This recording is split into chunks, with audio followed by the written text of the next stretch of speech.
The following program is an interview and discussion whose sole purpose was to better understand, from a cultural perspective, an unprecedented and what may prove to be historic situation as it was unfolding. Neither the producer, nor the host, nor the guest are financial services professionals. Nothing in this episode should be interpreted as investment advice. No investment decision should be made from listening to the content of this program. Listeners should always practice their own careful due diligence before making any investment decision.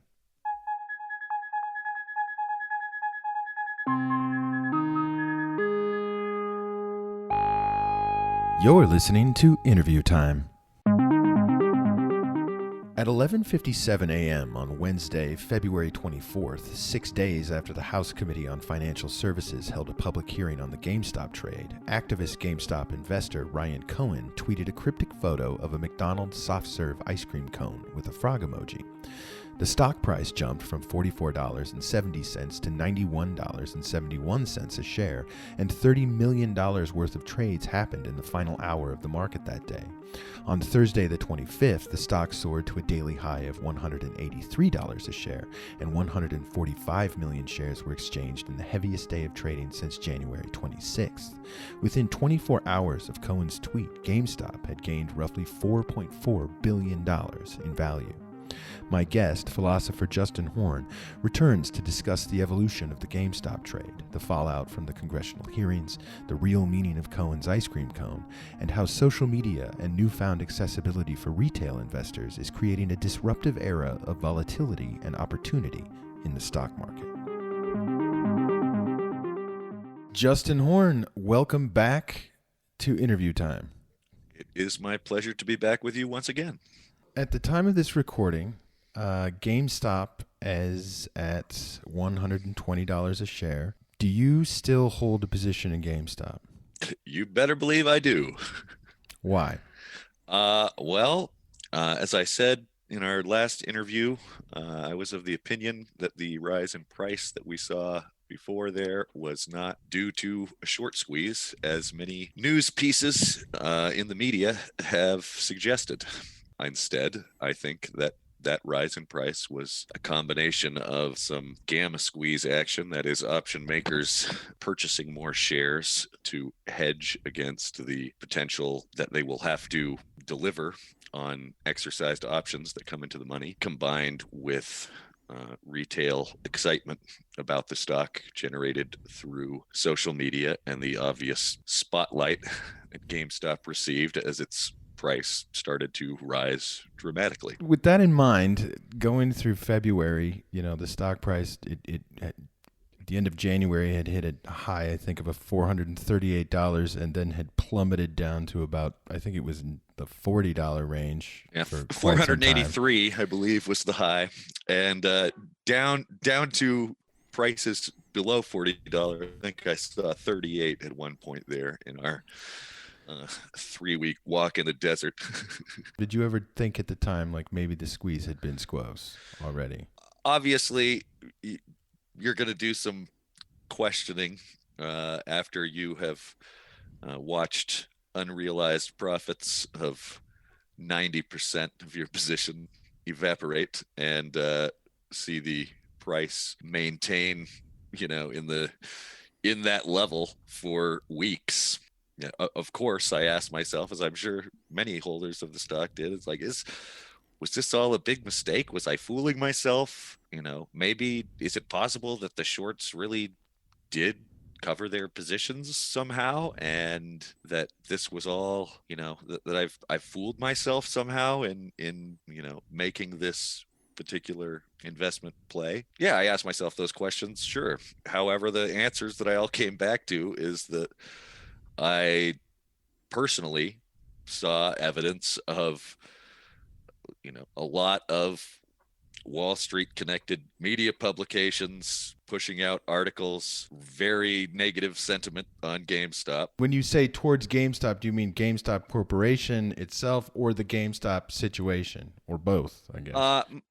Mostly focused on the stock rather than the company. Any mentions of the company were generally in service of advising retail traders to stay away from this stock. It's dangerous. And I will say this, look, if you don't know what's going on with GameStop and you're just seeing the price rising up and you're just going to jump on and think, well, everybody's making the price go up, and so I should jump in and get in on some of that price action, and then I'll sell it off higher. Like, don't do that.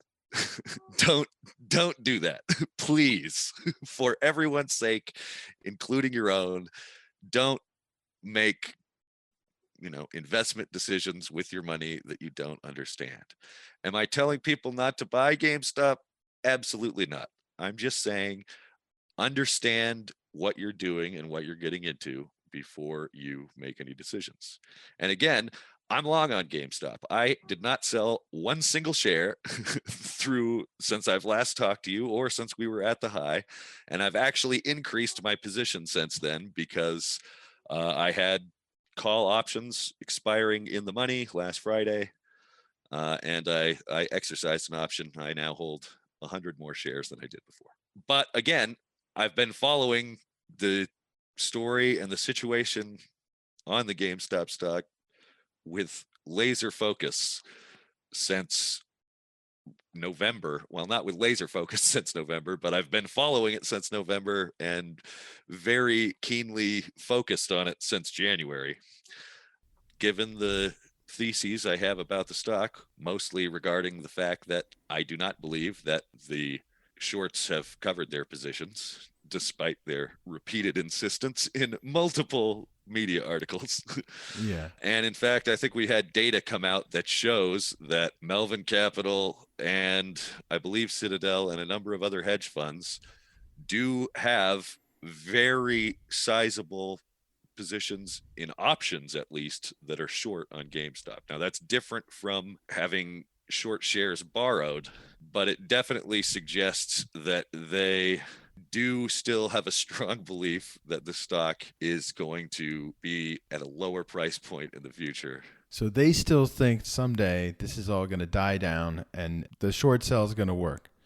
Is that what you're saying, or are you saying something else? Well, I'm not going to, I can't comment with any certainty. Certainly not. About what positions the hedge funds have.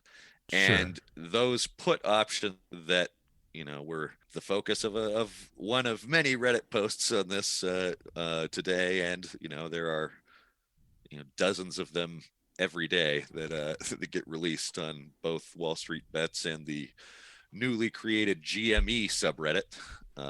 What is going on with this new GME subreddit?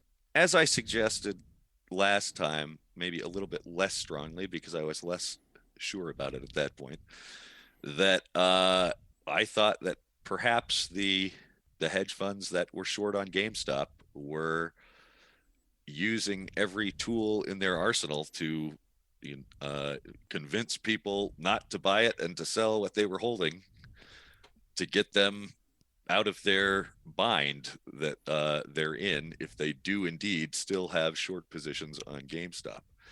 And I'm more confident now than I was then that they do.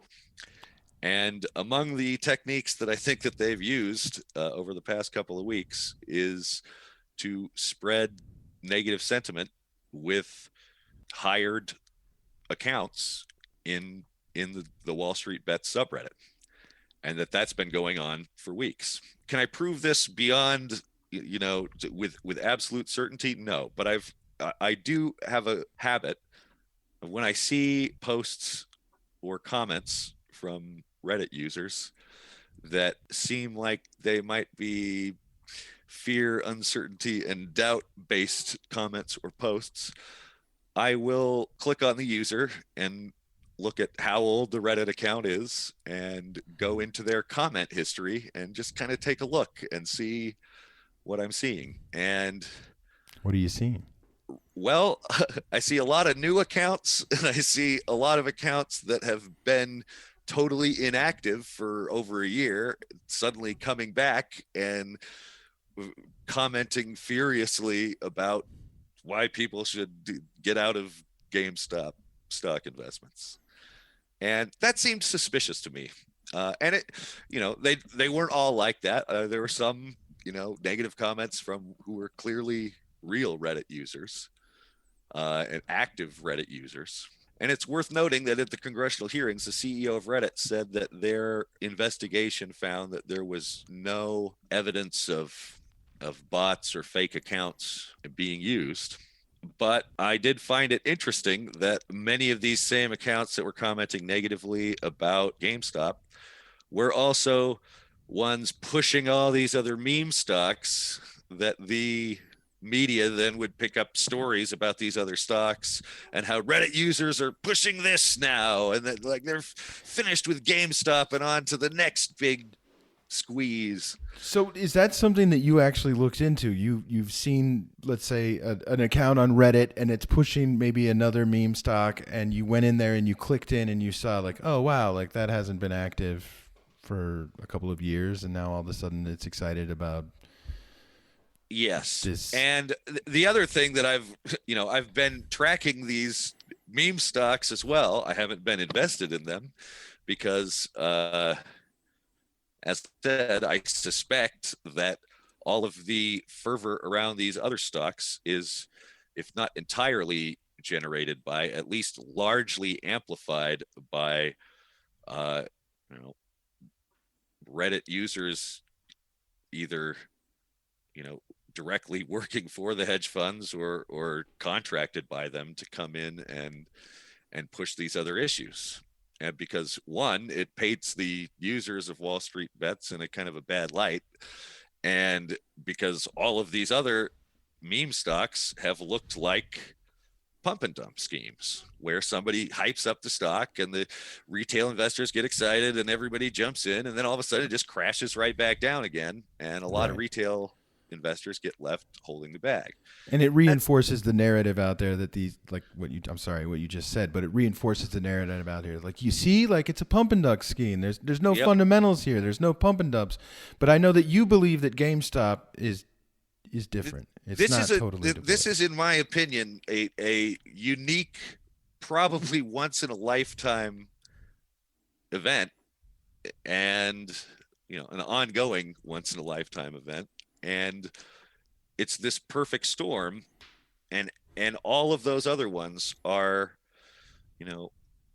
pretenders when you compare them against the situation in GME.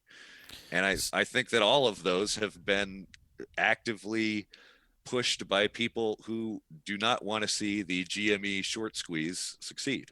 So because of that, and because there's suspicion of sort of foul play, is that what has now pushed people over to this GME subreddit, this new GME subreddit? Yeah, that's, I think, was the sort of impetus behind its creation, because wallstreetbets was just getting flooded with these people just, mocking anyone who would post anything about GME and pushing all of these other, what I take to be pump and dump schemes. And there have been no shortage of them. To any folks invested in these companies, this is just my opinion. And if you believe in your investment theses with regard to those companies, that's great. I wish you luck. But insofar as I think that they're, kind of part of a team with GameStop, I think that is exactly what the people who don't want the GameStop short squeeze to succeed would like to see happen. And you had AMC, you had BlackBerry, Nokia, you had all of the weed stocks, the marijuana stocks. That was a big thing and they jumped up crazy amounts for like a day or two, and then came crashing back down again, presumably to the lining the pockets of the folks on Wall Street who are, tempting people into these other sort of, here's another get rich quick vehicle. Right. And then there was that's the silver squeeze, that Reddit users are trying to manipulate the silver prices. And most recently, as of this morning, it's Rocket Mortgage. Rocket Mortgage jumped by 70% today. And I think I saw it mentioned on wallstreetbets once since I've started following that subreddit in the last year. Again, maybe there was a whole Rocket Mortgage thing going on for a long time. I just missed it, but that was not my impression. And I think that's just the next one in line after all of these other schemes that these folks have tried to attract attention away from GME to these other stocks. But the really notable thing about it is how quickly the Reddit communities that are pro GME, like they'd sniff this out easily. And you also have, wherever you see these guys in the comment threads or posting stuff, you have tons of GME people just calling them out, like get out of here with this. You're trying to trick me, and you clearly want me to get away from GME and into this other stuff, and it's not going to work. I'm holding my GME shares, and better luck next time. Try again, hedgies. And you brought up something last time that I thought was kind of interesting, and you said that in a sense too that wallstreetbets pulled off this incredible GameStop situation. It was pulled off. It's a once in a lifetime opportunity, but now they've given away their position. Like, if you thought about this as a battle, a war or a battle, which some people certainly do, now the enemy knows where you are, and maybe now they're breaking off. The really hardcore GME investors have kind of their own safer space now to talk about it or something. Well, and it's even there's no safe haven, right? I mean, because like now you're starting to see the same thing happen in the GME subreddit, and I mean there are people coming in there in the last 24 hours posting all these posts about Rocket and how you get into Rocket. You want to go to the moon. Well, this is Rocket, so get on it. It's called a rocket. Hey, the meme temptation is strong. I hear you, but it's like, and people in the subreddit are like, dude, this is a GameStop subreddit. It's in the name of the why are you coming in here talking about other stocks in the GameStop subreddit? Like, unless you really, really want us to not pay attention to GameStop and look at something else. and all of that just further confirms my thesis that these guys wouldn't be doing this stuff. You wouldn't see this amount of negative attention on GameStop and all of this effort to convince people that for your own safety, please, we're begging you, sell the stock before it's too late. You might lose even more money. And it's like, come on, dude. It is also kind of illuminating though, because of there's really like a sense of a conflict going on because the stakes are so high. The stakes are very high. People are resorting to, tactics like disinformation campaigns, and it's all being waged in the stock market. And I'm not a historian of the stock market by any stretch of the imagination, but I wonder if this is a somewhat unique situation. I believe that it is, and I'm no expert historian of the stock market either, but given the facts surrounding this particular potential short squeeze, and I'd like to point out once again that you said like that in our last interview, I may have said like they've pulled off the, a great coup in doing this, but even though that will remain true no matter what happens from here on out, it remains the case that the short squeeze has not been squoze, as they like to say on Reddit. I wanted to talk about a couple of key dates that have occurred. The last time we talked on after, there was the key date of January 29th when Robinhood restricted the buying of GameStop shares for a day. And then there were, of course, congressional hearings called. So on February 18th, the House Committee on Financial Services held public hearings on the GameStop trades. Gabe Plotkin from Melvin Capital, Ken Griffin from Citadel, Vlad Tenev from Robinhood, and Keith Gill, a.k.a. Deep Fucking Value from wallstreetbets, all testified about their different roles in the trade. And I wanted to ask you, because you are someone who has followed this story with a laser-like focus, do you think we learned anything new in these hearings, or was it just a elaborate political theater? I think you can always learn something new from paying attention to what's going on. So for one, I really enjoyed watching that hearing. That was the most entertaining congressional hearing I have ever seen by far.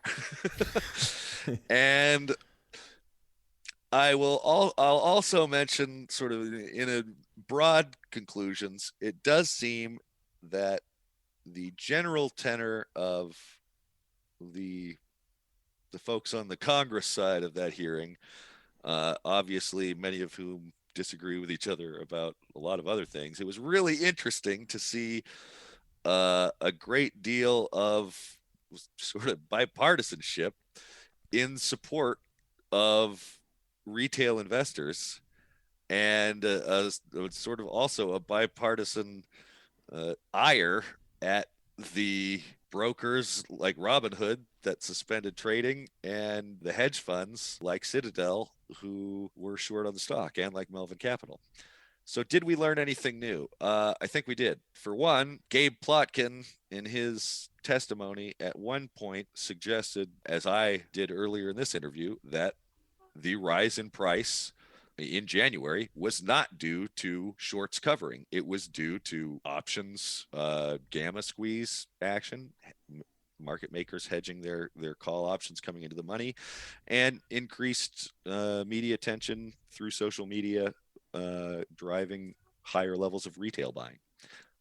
So that's pretty much saying that that was not a short squeeze. It was maybe a gamma squeeze and some hype, but it was not the short squeeze that the mainstream media then went on to report for the next couple of weeks. So it was proof that the squeeze had not been squoze.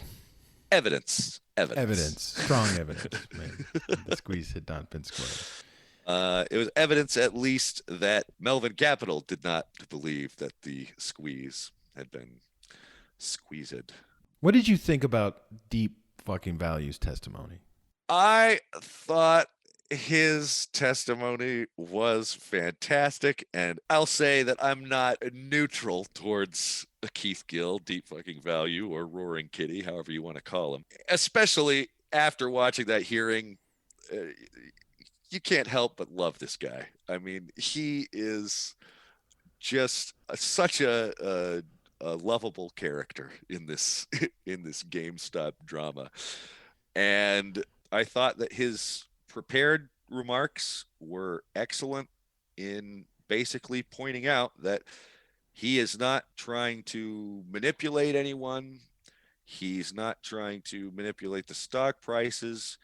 He's not trying to give financial advice to anyone or investing advice to anyone. All he did was take a long position in GameStop over a year and a half ago, buying a lot of shares of GameStop and call options in GameStop expiring long term, and maintain that position, and occasionally discuss his thoughts about the company and its future, which he thinks is bright, on a variety of social media platforms, as you know, lots of people do.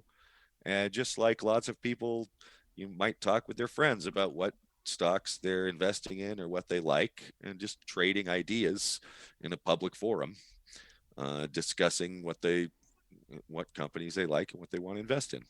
And he's exactly right that is exactly what he's done. And anybody that's trying to suggest otherwise, I would advise you to raise an eyebrow at that, because this guy's clearly done nothing wrong except be very, very, very right about the undervaluation of GameStop's stock price.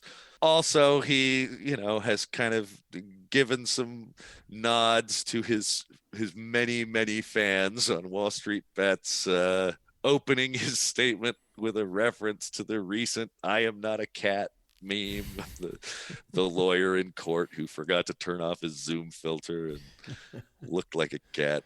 He made reference to that in the very And his YouTube name is Roaring Kitty. and his as well. YouTube name is Roaring Kitty, so it was entirely topically appropriate. And there was a picture of a cat hanging on a rope, and it said "Hang in there" on the whiteboard behind him as well. Yeah. I would just say that I was struck by his testimony because it was so well thought out. It was clear. And then the other thing I would say, in contrast to pretty much everybody else on the day, it was authentic and it was straightforward. And he was just stark contrast to everyone else. And then then you watch every single other person get interviewed. Maybe not so much the Reddit. The Reddit guy, he was fine, but it was very polished. It was very it's a polish. He was the only one who had like depth of field photography going on. The Reddit CEO.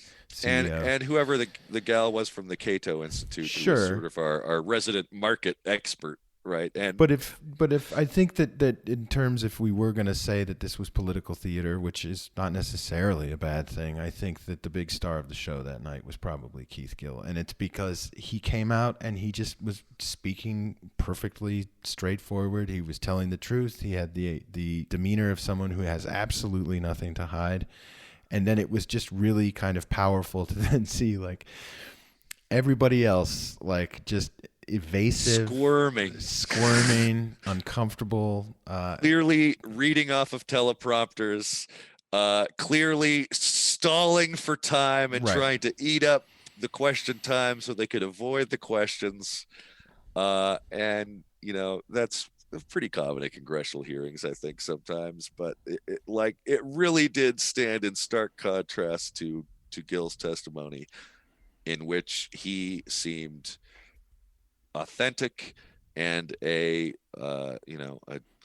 deeply convinced believer in a bullish future for GameStop. And on that note, one of the congressmen interviewing Mr. Gill asked him. Okay, so actually the business channels had a good question from one of the Reddit readers, which is, so you recommended GameStop before. Would you buy their stock now at roughly 45? It started at 48 earlier today. You were talking about buying it and being happy when it hit cross 20. So are you buying that stock today? Well, let me just say that investing can be risky, and my particular approach to investing is rather aggressive and may not be suitable for anyone else. But for me personally, yes.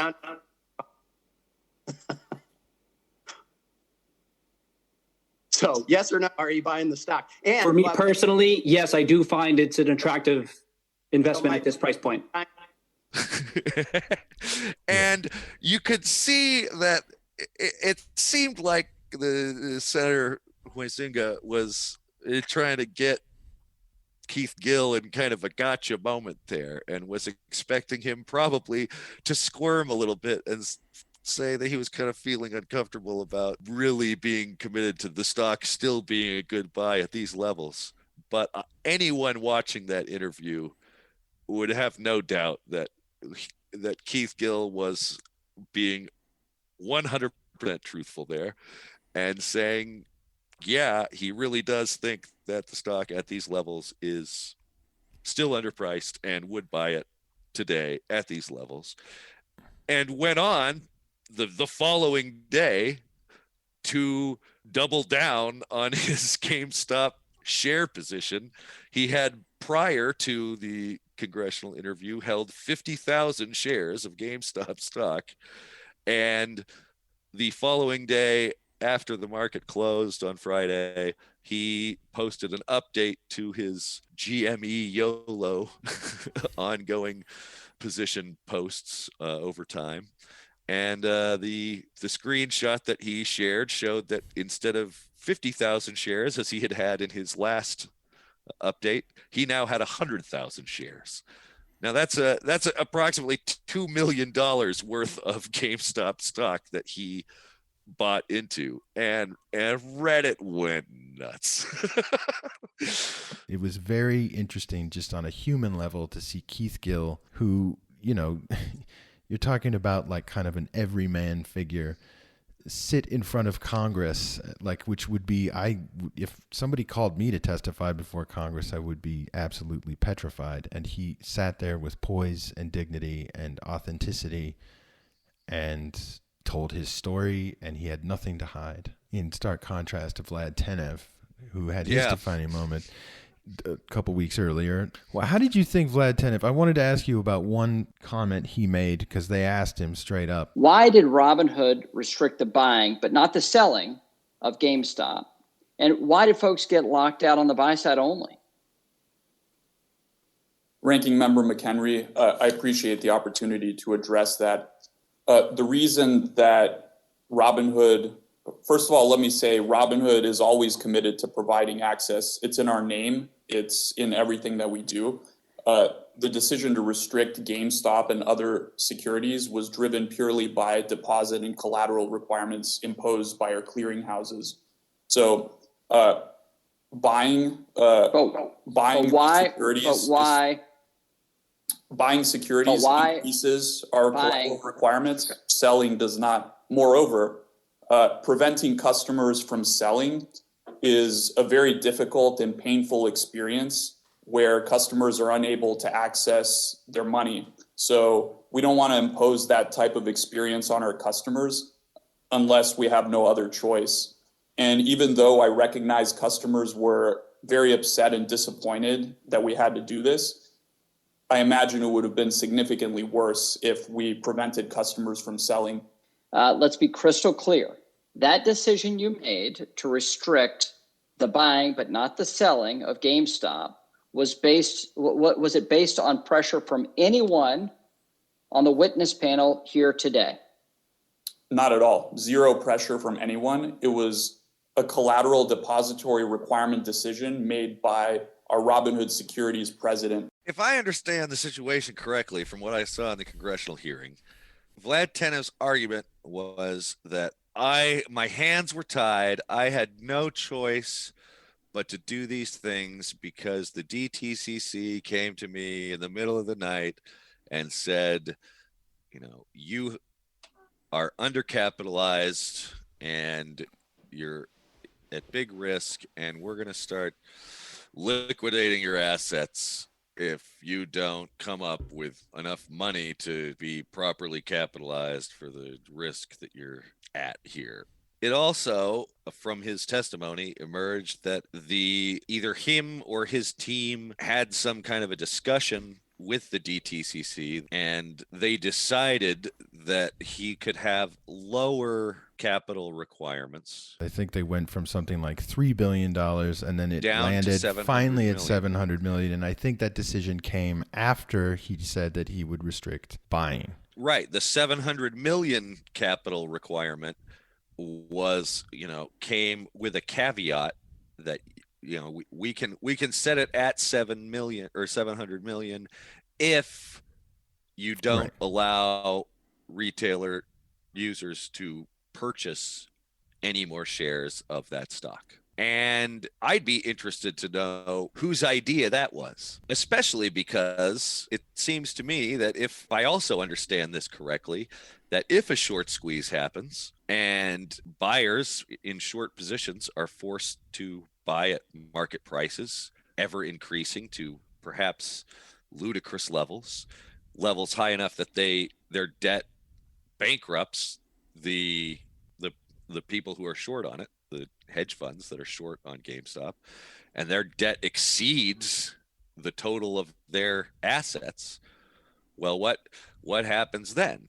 As I understand it, the responsibility for covering that debt then goes to the clearinghouse, who then has to pay it. And if they go bankrupt, then the next person in line is the DTCC themselves. The DTCC has a lot of assets, and I believe also a lot of insurance. I'm not absolutely sure on the numbers of their insurance, but I've seen numbers in the tens of trillions of dollars worth of insurance to cover a situation like that. But if somehow the prices if the holders of the stock demanded truly exorbitant and very, very large sums of money and had people forced to buy them, you could see the price go high enough that it could run through those hedge funds and clearinghouses into the DTCC too. And it makes me want to get senators to ask questions about, like, well, how is it that both of these entities who may be on the, because I believe Citadel is Robinhood's clearinghouse, but also their biggest customer, which means if they go down, that's going to be very, very bad for Robinhood's business model. Yes. And I'm not sure if Robinhood themselves have any liability. And I think it's important to point out that Citadel is essentially the reason why Robinhood has commission-free trades, I believe, because they charge companies like Citadel for order flow. For selling the order flow, right? To sell the information of the retail. Now, it's true that it's illegal for Citadel to trade ahead of traders. They basically have to guarantee that retail traders whose order flow they place will get the best possible price for their trade that can be got. Right. I think that there's obvious potential for market makers to use information about retail order flow to make a lot of money. Otherwise, they wouldn't be paying so much money to get it. So I think that's something that Congress ought to look at. But I don't necessarily think that it's definitely a bad thing, because, you know, in Robinhood's defense, that business model has allowed commission-free trading to become a thing, and a thing that is now industry standard, as Vlad Tenev repeatedly tried to emphasize during the hearing, even when that was not the topic of what was supposed to be discussed.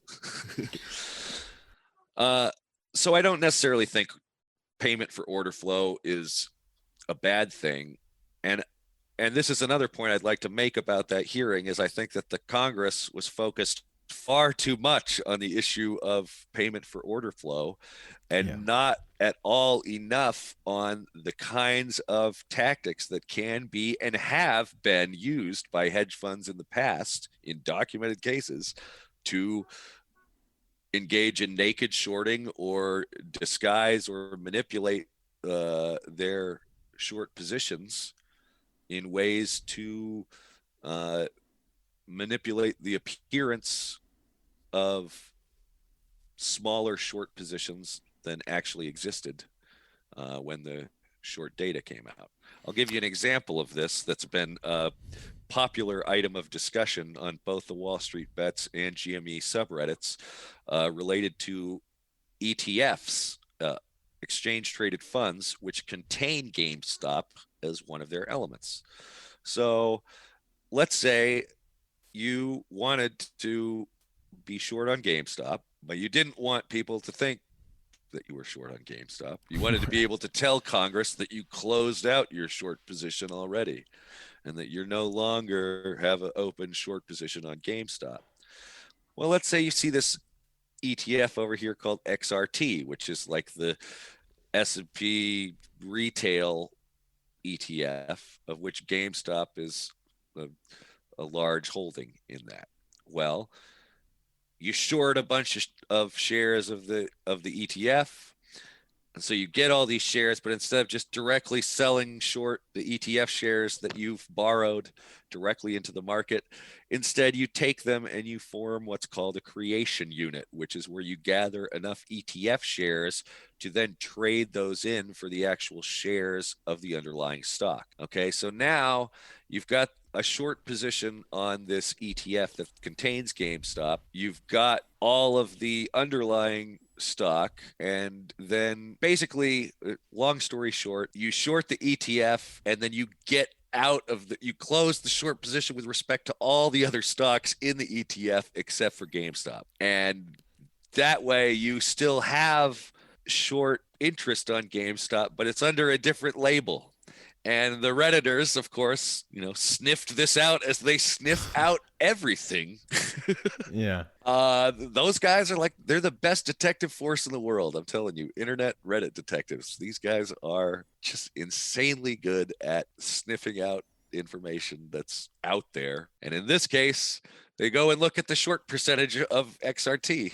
And all of a sudden it's like, oh, look, the short interest on XRT is at 200%. And it's at like way higher levels than any other ETF out there.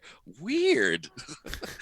So this is one way that hedge funds or people that have taken short positions in the past and done so in ways that, you know, they want to mislead people or conceal information about this stuff that's not by law supposed to be concealed. These are the kinds of questions that Congress needs to be asking. They need to be asking about the failure to deliver rate on closed shorts. When people recall their shares and say, I don't want my shares to be lent for shorting anymore, they're supposed to come up with those shares and return them within 3 days.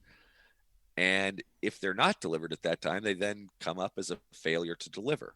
And of course, there's going to be some times where just, you know, the mechanics of the world get in the way, and like the people don't return the shares because they didn't get the phone call or something. You know, there's all kinds of reasons that could get in the way. But failure to deliver rates on GameStop have been very, very high over the past year and remain high. And that's another thing I'd like to see Congress focusing on rather than the discussion of payment for order flow, because I think it's much more important to dig into the illegal activity that may be going on. And obviously the SEC has an ongoing investigation into this stuff. We'll see what they come up with. But finding the criminals, in my opinion, is more important than discussing the merits of this legal structure for the stock markets to operate under versus that one. Those conversations are important too. But look, let's get to the bottom of the shenanigans and shady games that are going on, if they are indeed going on. Let's put the focus on that for now, and we'll get to the other stuff after that. That's what I'd like to see personally. I want to talk about another key moment in this narrative. On Wednesday, February 24th at 10:57 a.m., Ryan Cohen tweets a cryptic photo of a McDonald's soft-serve ice cream cone with a frog emoji. $30 million worth of trades happened in the last hour of trading on Wednesday. 145 million shares were traded on Thursday. That's the heaviest day since January 26th, and almost 3 times more than the average volume over the last month. And within 24 hours, GameStop had gained roughly $4.4 billion in value. What happened? What did the ice cream cone mean? Well, of course, if someone like Ryan Cohen or anybody sort of centrally involved in this saga tweets something that doesn't have any words and it's just a picture and an emoji, obviously that's going to immediately generate a wealth of speculation about how that's to be interpreted. And I think it's fascinating that you're seeing a lot of people making these kind of tweets, like Keith Gill as well, tweeting just pictures or clips or memes, but not including text and not sort of explicitly making any kind of assertion, just tweeting some image, an emoji, and leaving the interpretation of that to the Twitterverse at large. A lot of people had a variety of suggestions about what that emoji and ice cream cone photo meant. For example, I was reading that somebody noticed that when Ryan Cohen had just had his very first meeting with executives at Chewy.com when he was launching that business, they had a really wonderful, friendly strategy meeting, and at the end of it, they all went to McDonald's and had soft serve ice cream cones.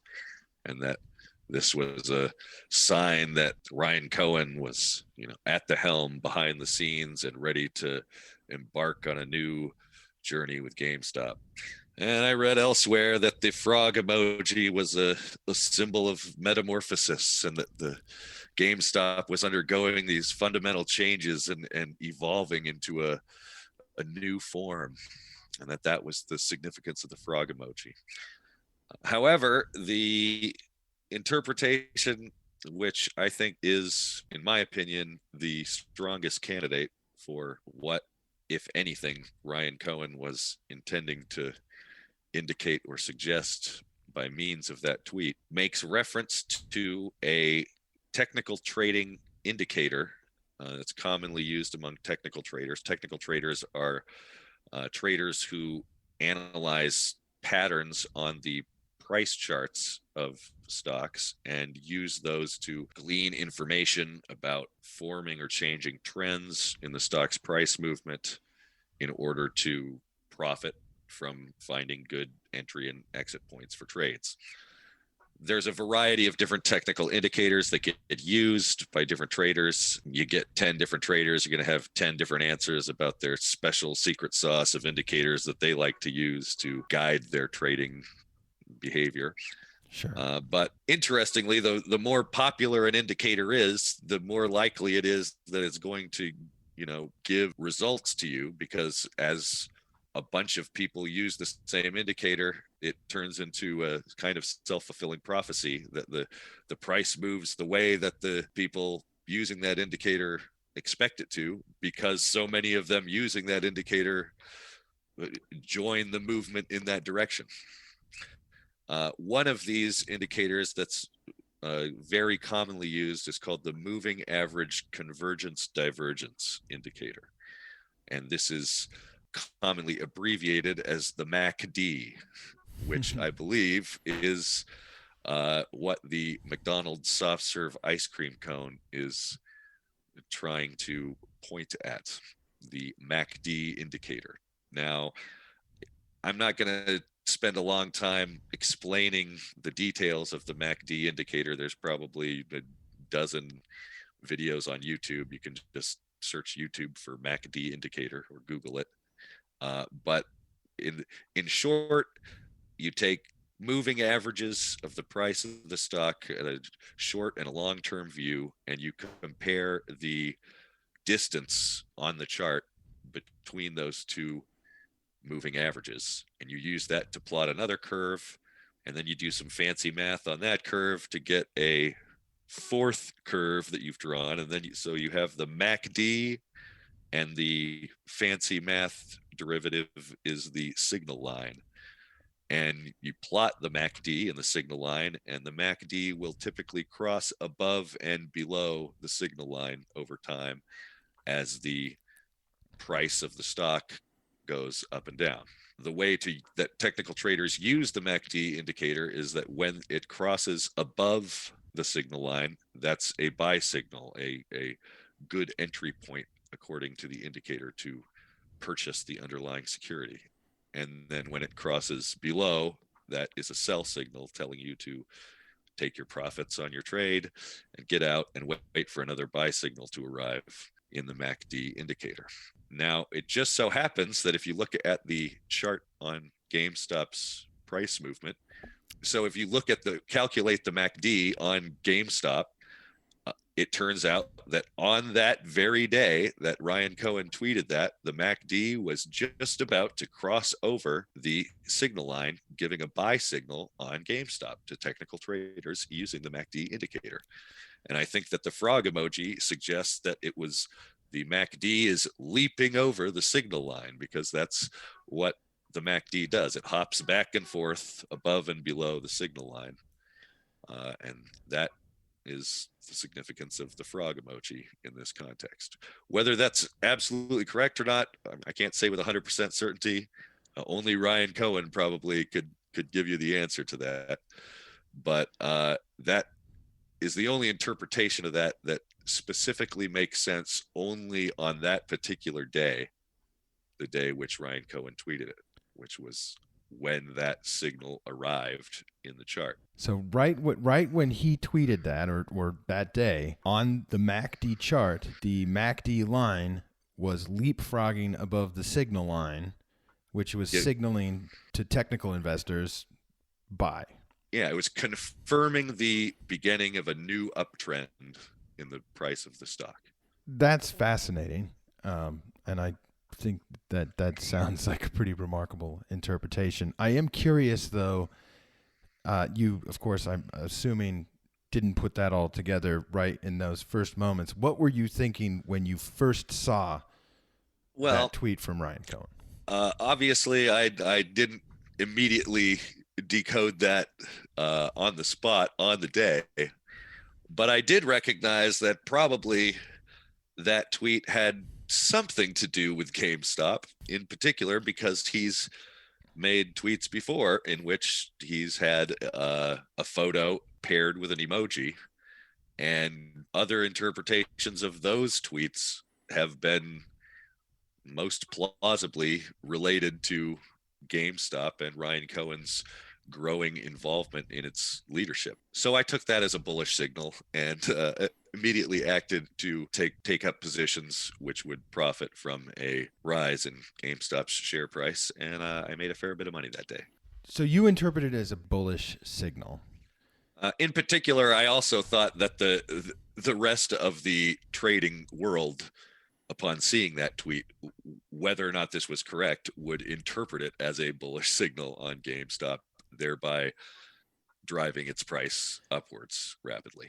Something happened because it did have a pretty dramatic rise immediately after he tweeted that. But we also have to be careful about solely attributing the rise in that price movement to the tweet. And a lot of media outlets have done that over the past week, saying that it was this cryptic ice cream cone tweet suddenly made the price jump out of nowhere. It's like, well, that might have contributed. I'm certain it did contribute, at least in part, to the rise in price that day. But let's not forget that the MACD indicator signaling to technical traders that the trend of the price is moving upwards is an objective fact that existed there, whether or not Ryan Cohen made that tweet.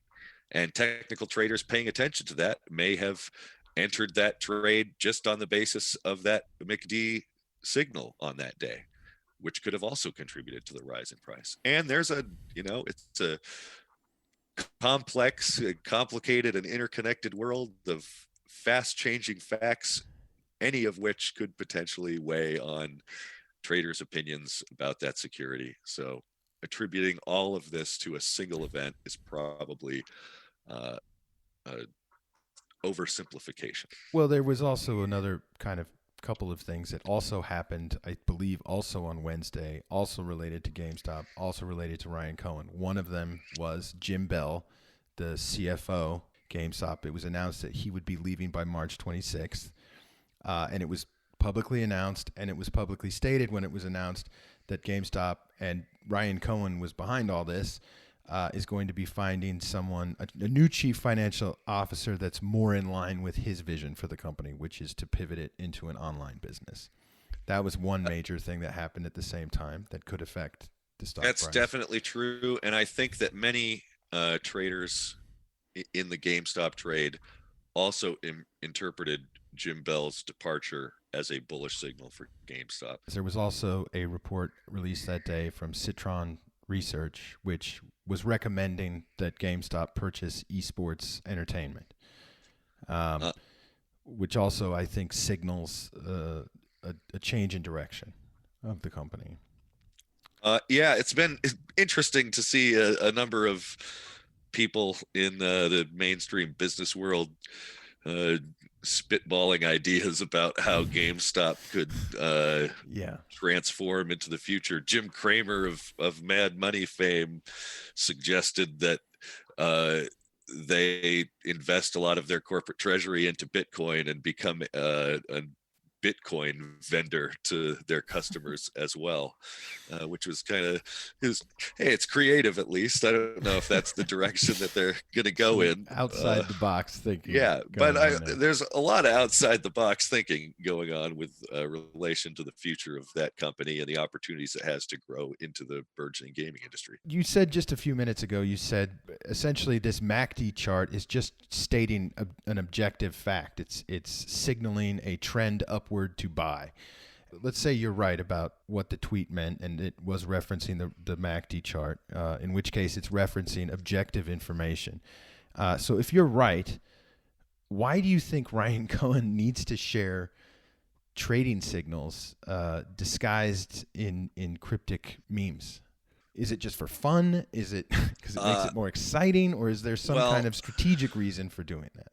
I think that there are a lot of very wealthy people and institutions that may stand to lose an enormous amount of money depending on what happens with the future of GameStop's trading action. And those people will lash out at Ryan Cohen, and they will, if they end up losing a lot of money, they will try to accuse Ryan Cohen of market manipulation, and they'll probably try to accuse Keith Gill of market manipulation. For my part, I don't think either of them have engaged in market manipulation of any kind. And even if they came out and just directly, explicitly tweeted, hey, the MACD on GameStop's price chart is giving a buy signal right now. Even if they came out and explicitly said that, I don't think that's market manipulation. That's just an observation of an objective fact. Right. So why do you have to do it in a meme? Because they're going to try to accuse him of market manipulation, whether or not that's true. And so what he's doing is limiting his legal liability in that way, because he hasn't come right out and asserted anything, and he's certainly got plausible deniability that that's what indeed he meant by that.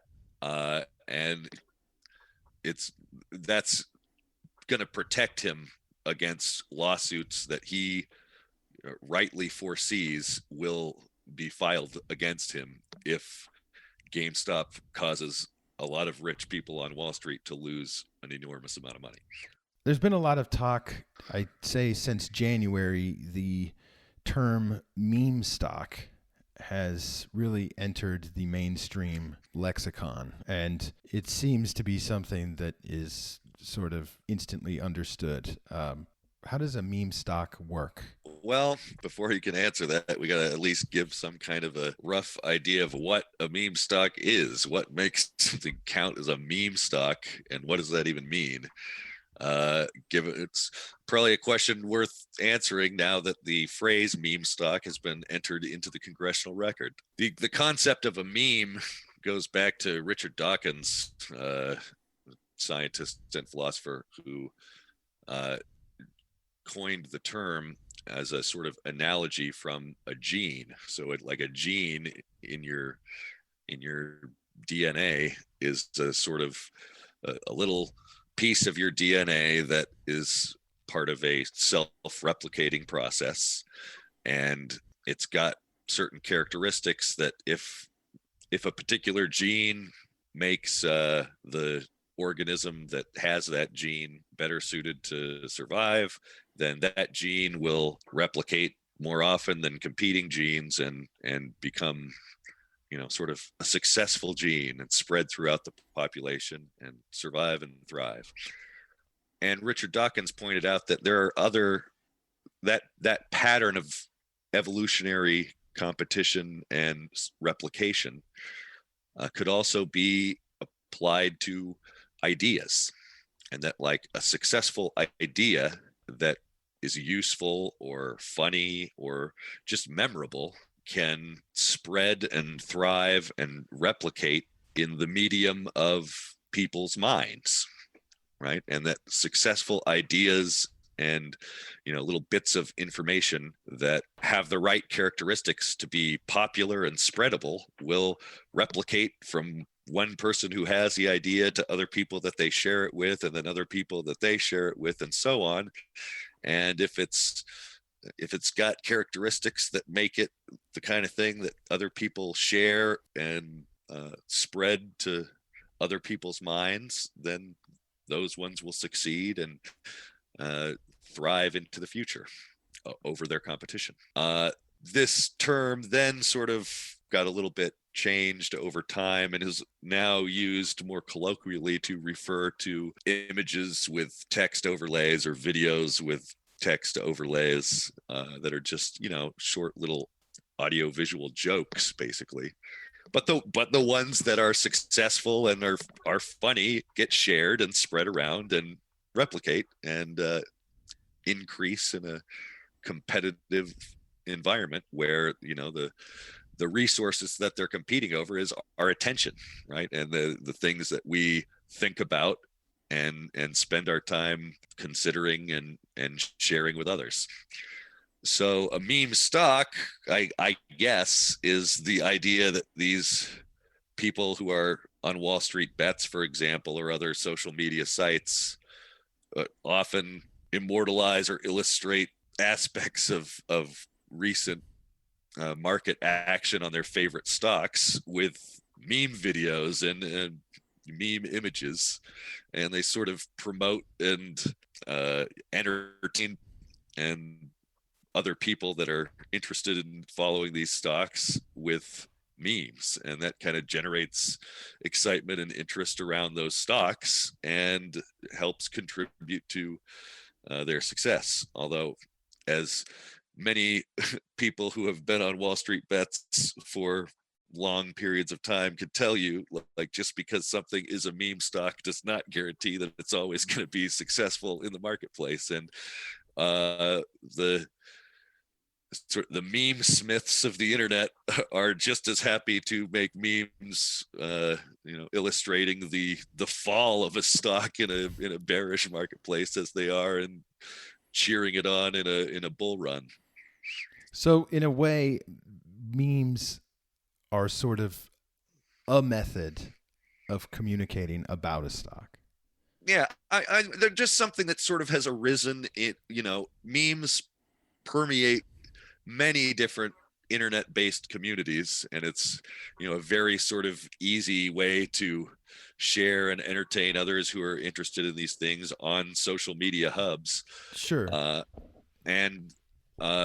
Because memes are part of internet cultures, they're going to also be parts of internet cultures that are interested in markets and stock trading and YOLOing their life savings on a single stock bet, if that's what you're into, but memes are here to stay in the 21st century, and that's why you now have meme stocks, because you have with increased access for the younger generation to participate in the markets. When they participate in the markets, they're also going to make memes about it, because that's what they do. They make memes about everything.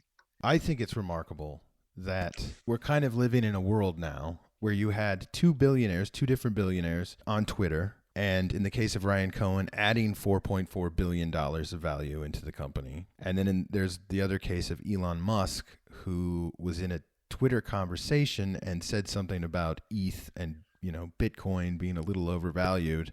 And in the same amount of time, $15 billion vaporized, into thin air. It just disappeared off the value of his stock. And what do you think's going on there? Well, people are maybe concerned that these billionaires on Twitter are having outsized effect on market prices with their tweets, and they need to be more responsible with they need to be careful about what they say, because it can move whole markets. And I think, really, if we have a well-informed understanding of where the world is going in the 21st century, we should expect this. I mean, we're moving into a world where communication is easier and more accessible to wider audiences, and it can happen instantaneously, and the spread of information around the globe happens much, much faster today. And the fact of the matter is that if you're a billionaire, then you have an outsized ability to affect facts in the world and the state of affairs in the world. And that includes all kinds of states of affairs, which might affect investors' opinions about the values of various securities of all types. So we should expect that markets will move more than they have in the past upon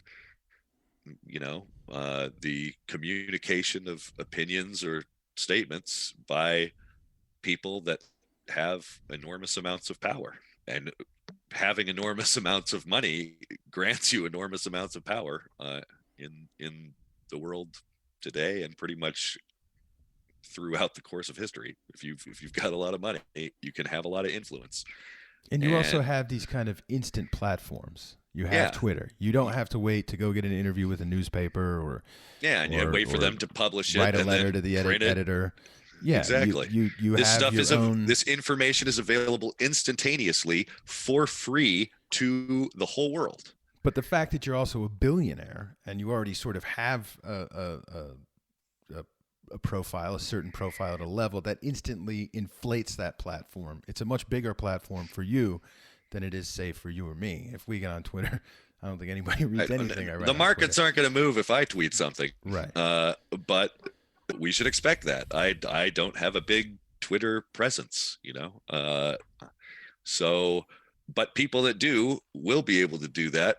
I think it's probably worth looking into some specific guidelines, because we don't want people to literally be manipulating price markets through what they say, but we also can't constrain their ability to freely communicate and express themselves.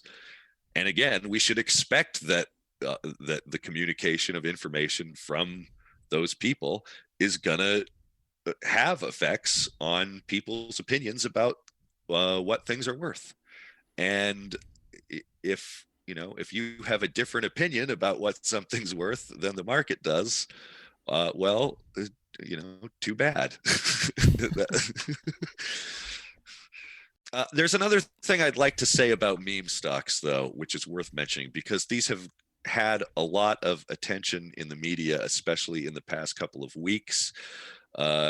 Alongside GameStop, you've had other securities that the media has been saying that the Reddit horde is following this meme stock now or that meme stock, and these have included a number of different companies. Yeah, it's like AMC, it's Nokia, it's BlackBerry, it's Rocket Mortgage, it's Cost Sundial, Headphones, Tanger Mortgage, I think, is the newest entry into this. But I think it's, and you mentioned this earlier in the interview, this exact point, but I think it is worth mentioning something we didn't talk about earlier about that, which is that none of those have really stuck around. AMC is kind of lingering around there, but it's not that exciting. It's only at I think $8 a share or something like that. It's not like GameStop in the hundreds.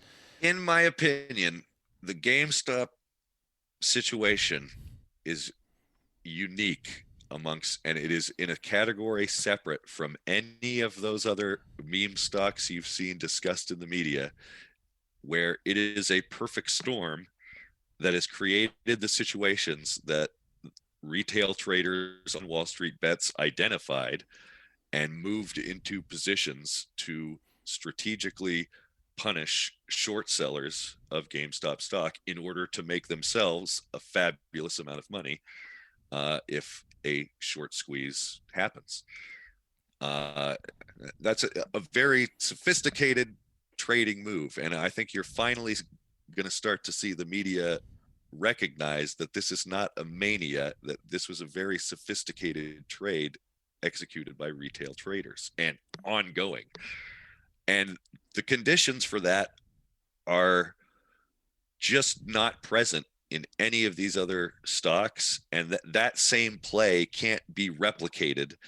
And it won't ever be replicated again, I don't think, because I don't think any institutional investors are going to allow themselves to get caught in a position like that by retail traders going forward from here. But I also believe that there is a high likelihood that the traders who were the target of the retail traders on wallstreetbets are still very much in trouble, and we may see them punished in their pocketbooks going forward. That's still a very live possibility, and that this is This is not over. But that situation doesn't exist in any of the other meme stocks. And I believe they're all just sort of distractions that are probably actively promoted by institutions that have short positions in GameStop and stand to lose money there, and are actively trying to draw retail capital into other meme stocks to soften the damage they're going to take on the GameStop trade. So I think, the GameStop trade, I think it would be fair to characterize it. Maybe you can totally disagree with me if you want to, but I think we can fairly say that this was a disruptive moment in the market. It yes. Definitely, in the sense that it rocked the status quo pretty hard. And actually. It was in so many ways, it's an event that has been unprecedented in stock market history.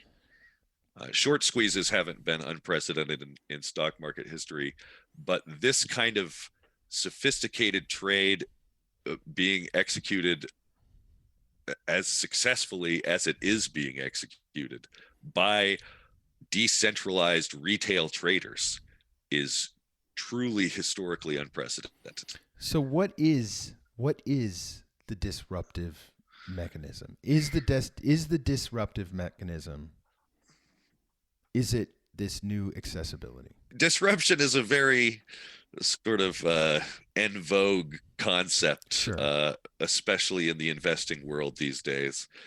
And I think there's no question that with the rising rate of technological advancement, you're seeing more and more disruption happening faster and faster in the world today, compared with, the further back in history you go, the longer it takes for a new paradigm to get overturned. But the technological advancements that we make over the historical timeline compound upon each other, enabling us to make newer paradigm shifts and discoveries faster and faster. And this increases the rate at which sort of disruptive events happen, and the amount of disruption that is present in the development of new technologies, and how those technologies transform all of the different sectors of the economy. So, given the popularity of disruption, it's worth noting that, why is disruption so popular? Well, when paradigms get overturned, that creates a lot of volatility, and there's a lot of change. And as anyone who has studied the best traders and the history of the stock market can tell you, volatility, while it can increase risk, it also presents, for those people who make profitable trades, fortunes can be made and lost at a much bigger scale in environments of increased volatility. Volatility provides opportunities to make very, very profitable investments. But it's worth noting that just as disruption, with the rate of technology going the way it is, it's hitting every sector in the economy. Disruption also has come and is currently reshaping the markets and the whole trading sector of the economy as well. And I feel like that sorry to cut you off, but I feel like that's coming through the accessibility question. That's the place where it's happening. It's happening because you have increased accessibility with commission-free trading on your phone. It's in your pocket. You can start trading on the stock market for like $20, even less. You can start trading. Yeah. You can fractional buy fractional trading shares. has become a thing, and so Exactly. this has given avenues of participation to retail traders that have at levels that have never existed before. And there should be no surprise that is going to change the game in ways that break old models. And it should also be, it's not just the increased access, but it's the increased access of a legion of retail traders that also have access to 21st century communication technology and social media, in which they can instantly and freely share ideas and information that is relevant to their opinions about when and how to trade, at levels that have never been before seen in history. And that gives them weapons in their marketplace battles, for, to win the profits that they just didn't have before.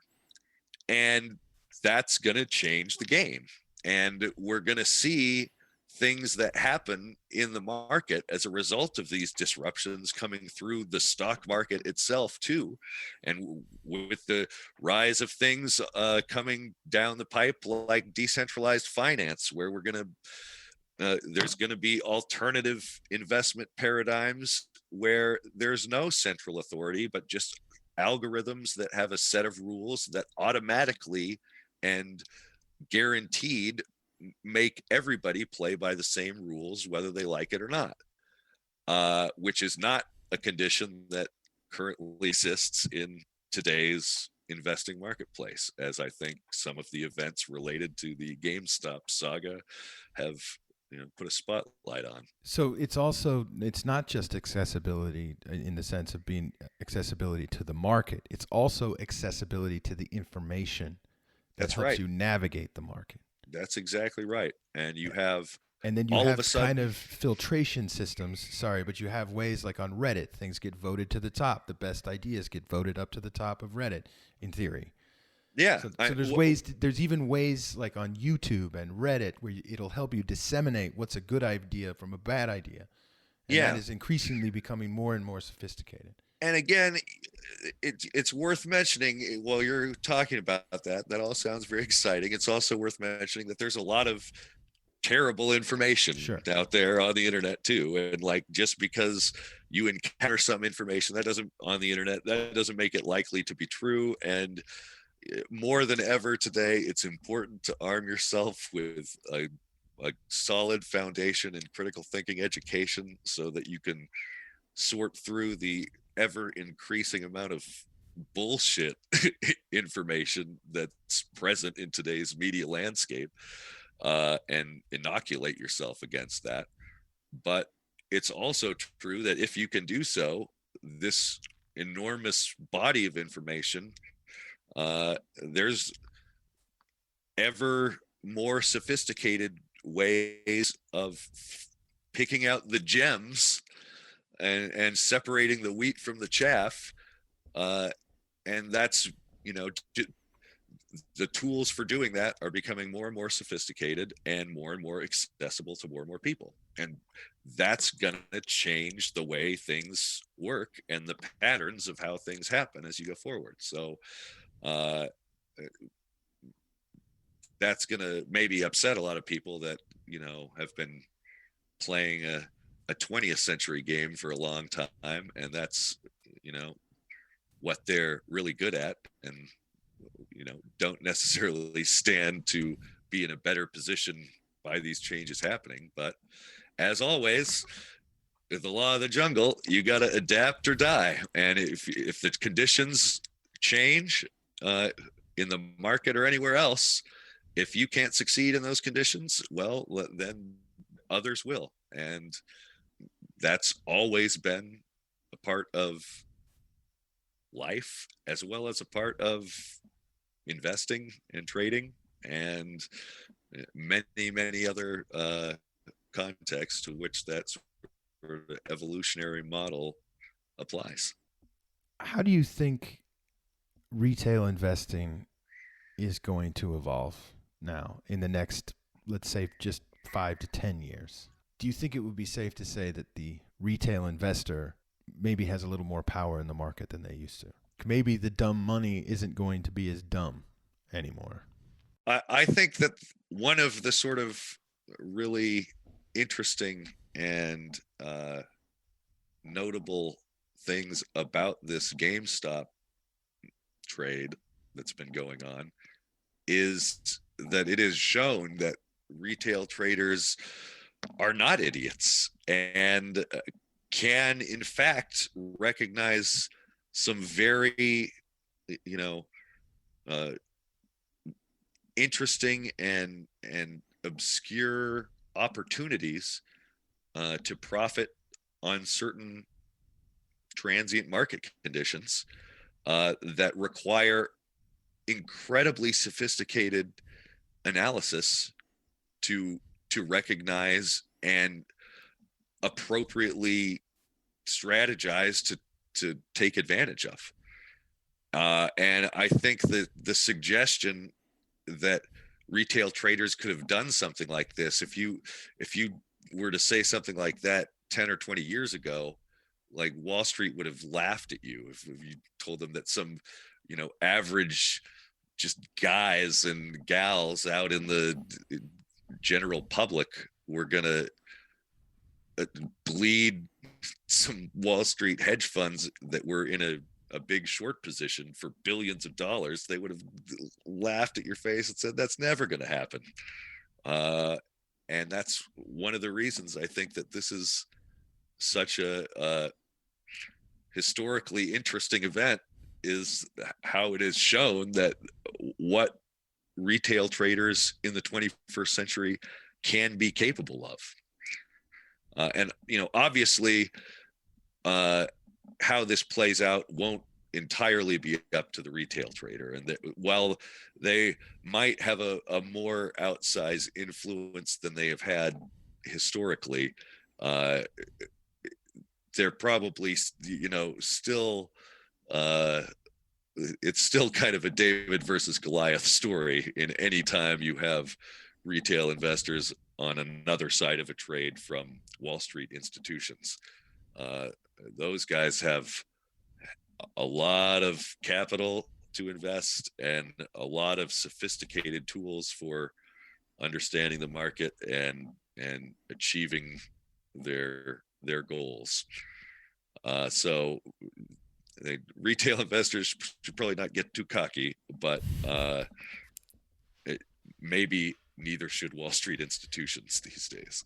People are talking about stocks right now the way that people normally talk about sports. That's sort of the way I see it. Like when I walk into work now, my colleagues are like, "Oh, did you guys see what happened to Cardano today?" Or, you know, "Did you watch that Apple stock?" Like, or they're talking about the GameStop trade, almost like they talk about like a sports team.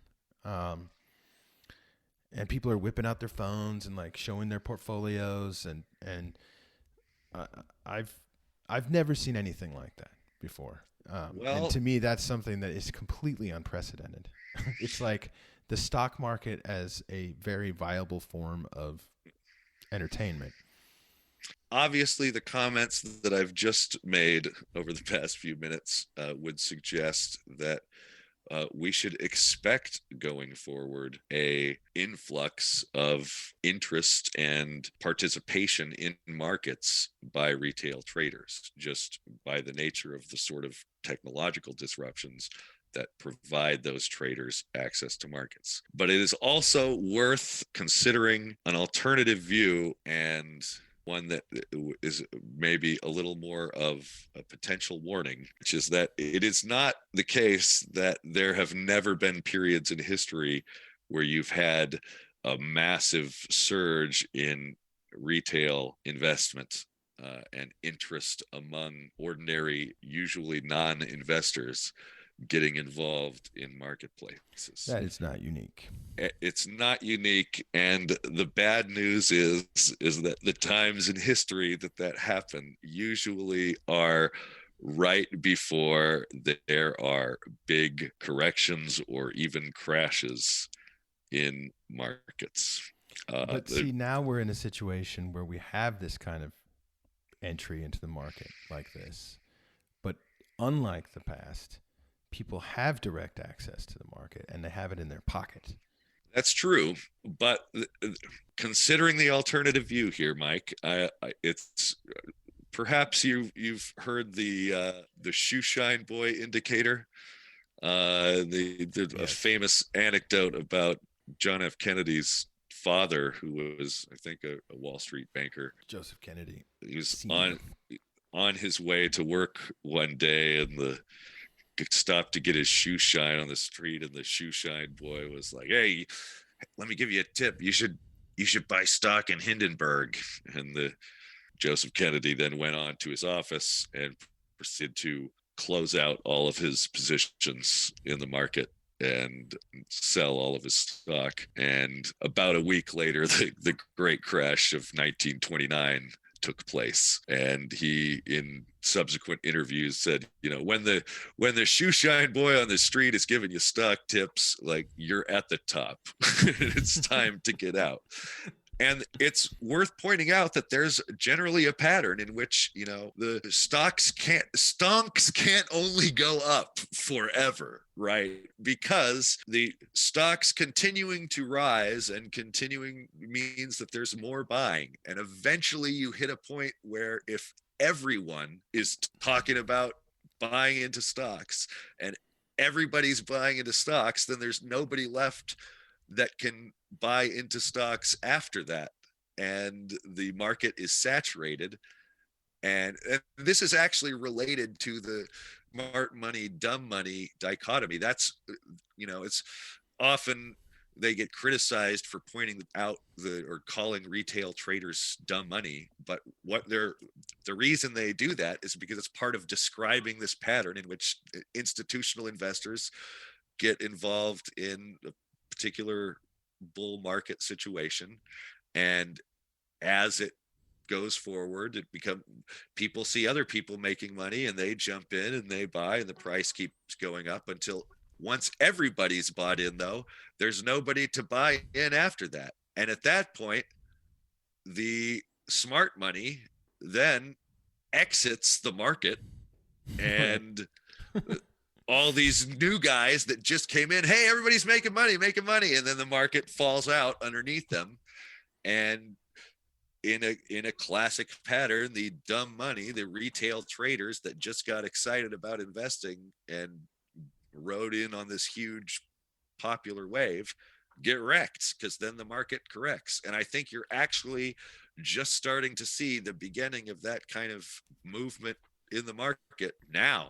So I'm not advising anybody about what they ought to do with their investments. You need to do your own research, but it's worth considering both sort of opinions or directions that the market might be heading in, and the different cases for each of those. And it's not unreasonable to think that a widespread interest in the market by retail traders, even in a situation where that's sort of amplified by technologies that increase access, that may still be an existence of a pattern that may repeat itself once again.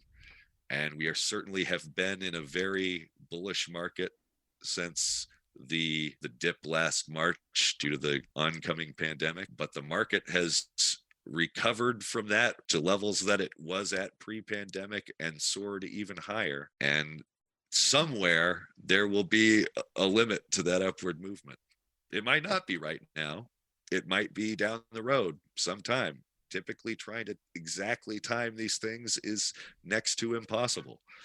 But you can bet your bottom dollar that someday it will correct. I'd also just like to say one other thing with respect to the GameStop situation, and that's that if indeed the price of GameStop begins to rise dramatically going forward, it's going to tempt a lot of people to jump on board thinking that they're going to make a quick and easy buck on this. And I would urge people who are not, haven't looked at this in great detail and understand that there's sophisticated strategizing in ways that you wouldn't normally approach a regular trade. I truly believe that this is a unique trade among any other typical investment situations.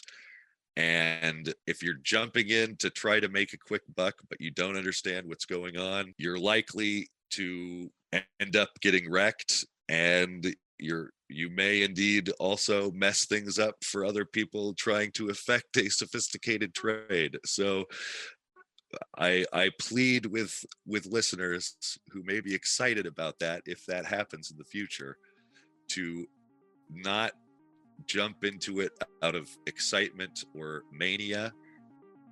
If you're interested in trading that, please study up on what's going on with that and make your decisions from an informed perspective and not based on pure excitement and emotion because you see a rapidly moving price in a stock.